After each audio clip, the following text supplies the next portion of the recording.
Salut à tous et bienvenue dans la suite de la formation consacrée au HTML. Dans cette vidéo, on va voir deux éléments qui sont les divs et les spans. Pour commencer, on doit d'abord comprendre qu'en HTML, il existe deux modes d'affichage des éléments, l'affichage en bloc et l'affichage en ligne ou inline. On va se rendre dans la documentation et on va chercher inline element. Ici, on clique ici et on dit qu'en HTML, les éléments en ligne, inline éléments en anglais, sont ceux qui occupent l'espace délimité par leur balise plutôt que d'interrompre le flux du contenu. Là, on dit que les éléments en ligne occupent l'espace délimité par leur balise. Qu'est-ce que ça veut dire? Ça veut dire que un élément de type inline, il va prendre juste la largeur qu'occupe la balise. Il va prendre juste la largeur du contenu. Il ne va pas passer à la ligne. Je vais prendre un exemple. Si en bas, par exemple, je vais ouvrir un paragraphe. Je vais mettre un lorem.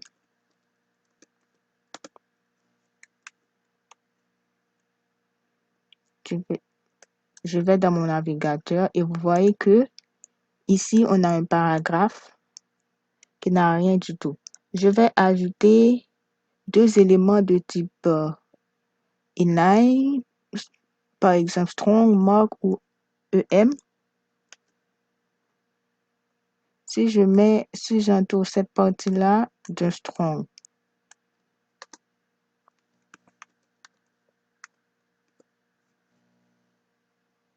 je mets toute cette partie-là à l'intérieur et juste à côté, je mets une balise mark.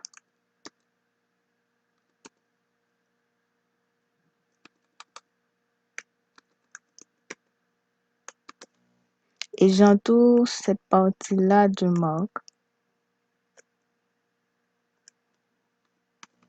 Et je vais afficher. Vous allez voir que les deux sont à côté. Ils sont placés juste à côté de l'autre. Ils ne passent pas à la ligne. Ils prennent juste la largeur de leur contenu. À l'intérieur de la balise strong, j'ai mis ce contenu-là. Il prend juste sa largeur et pas plus. Et ainsi que dans la balise mark. Maintenant, pour les éléments de type bloc, on a les titres de H1 à H6, l'élément P, les éléments de liste comme UL, OL ou LI. Bien sûr, il y en a d'autres, mais comme on n'a pas encore vu les autres balises, on va juste prendre l'exemple sur cela. Si je me rends dans la documentation et que je tape bloc élément,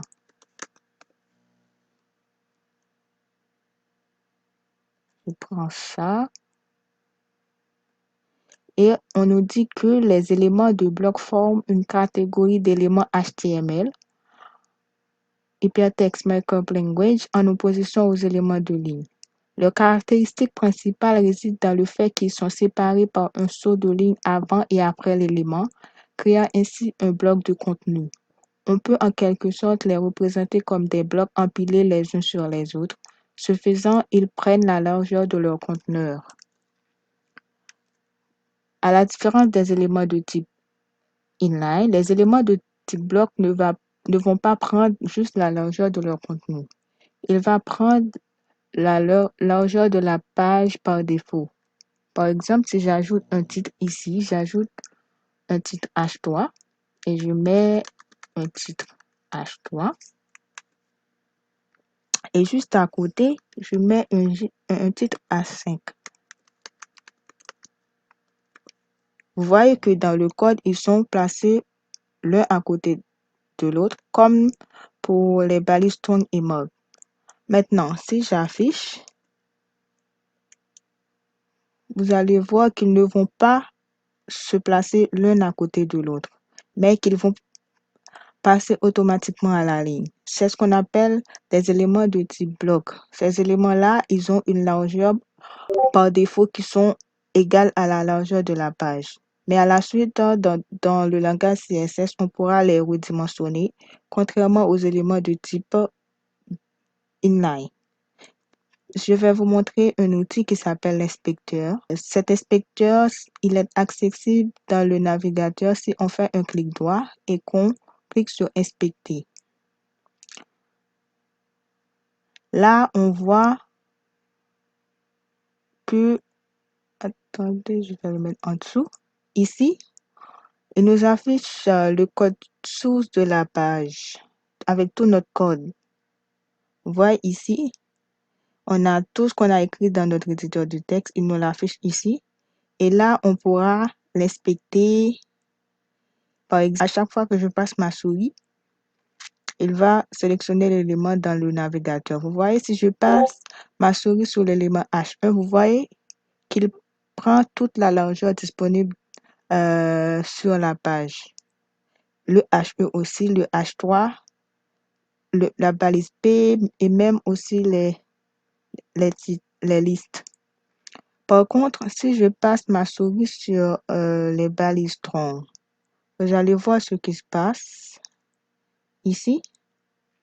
Vous voyez, ils ne prennent pas la largeur de la page, ils prennent juste la largeur de leur contenu. Mark aussi, parce que ce sont des éléments de type inline, ils sont en ligne. Ils ne permettent pas un retour à la ligne. Maintenant qu'on a vu les types d'affichage, on va voir les éléments div et span. On va dans notre documentation et on tape div.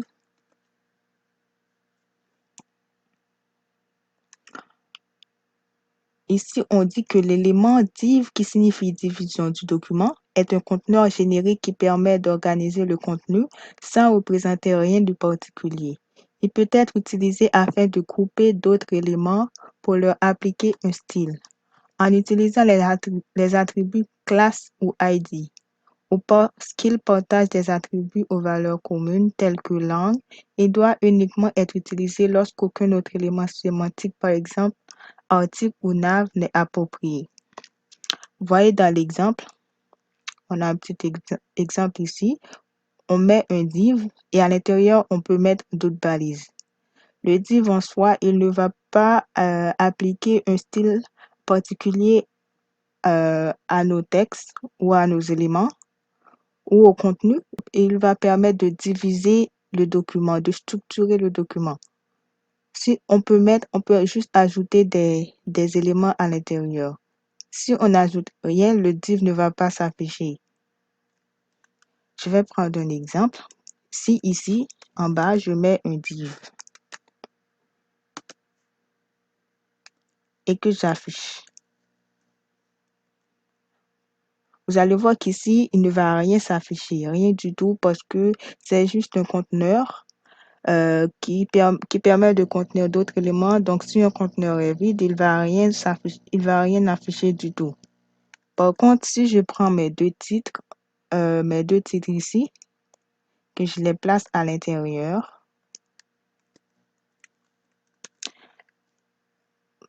vous allez voir qu'ici non plus, il n'y a rien de particulier. C'est juste un conteneur. Il contient les deux titres, mais il ne va pas leur appliquer un style particulier. Aussi, si j'inspecte mon élément ici, là, je passe ma souris sur le div. Vous voyez qu'il sélectionne, c'est comme il contient les deux divs, les deux titres. Si je le déroule, vous voyez ici, les deux titres, ils sont à l'intérieur du div. Le div, c'est un élément de type bloc. Comme on a vu précédemment, si par exemple, j'entoure mon élément strong avec un div, vous allez voir ce qui se passe. Je vais le mettre à l'extérieur et le marque aussi.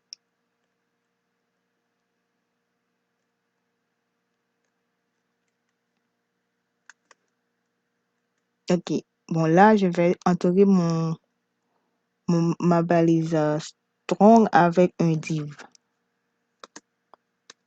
Si je fais ça, je mets un div et que je place mon strong à l'intérieur.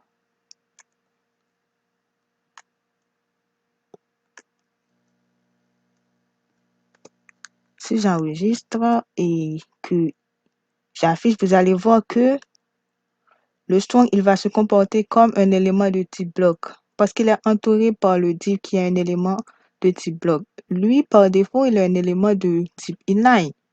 Mais comme il est entouré par un élément de type bloc, il va se comporter comme un élément de type bloc.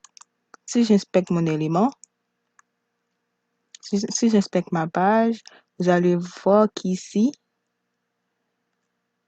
le div là, qui contient le strong, il occupe toute la largeur de la page. C'est pour ça que son contenu aussi occupe toute la largeur. Donc, comme maintenant vous avez compris le principe du div, des éléments de type bloc et des éléments de type inline, on a vu le div. Maintenant, on va voir l'élément span. L'élément span, c'est un élément de type inline, contrairement au div. Lui aussi, il est juste un conteneur qui va juste contenir des éléments. Il ne va pas afficher un style particulier à nos textes ou nos éléments. Maintenant, vous ne comprenez pas vraiment l'utilité, mais par la suite, quand vous allez utiliser d'autres langages comme le CSS, vous allez vraiment voir l'utilité. Je vais faire un petit exemple avec la balise span. Je peux, par exemple, entourer mon strong là. Je vais enlever le div.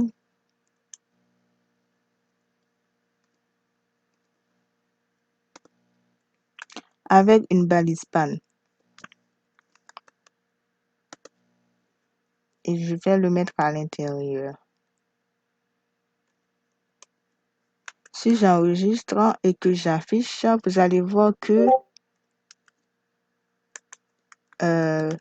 pour mon strong, rien ne change.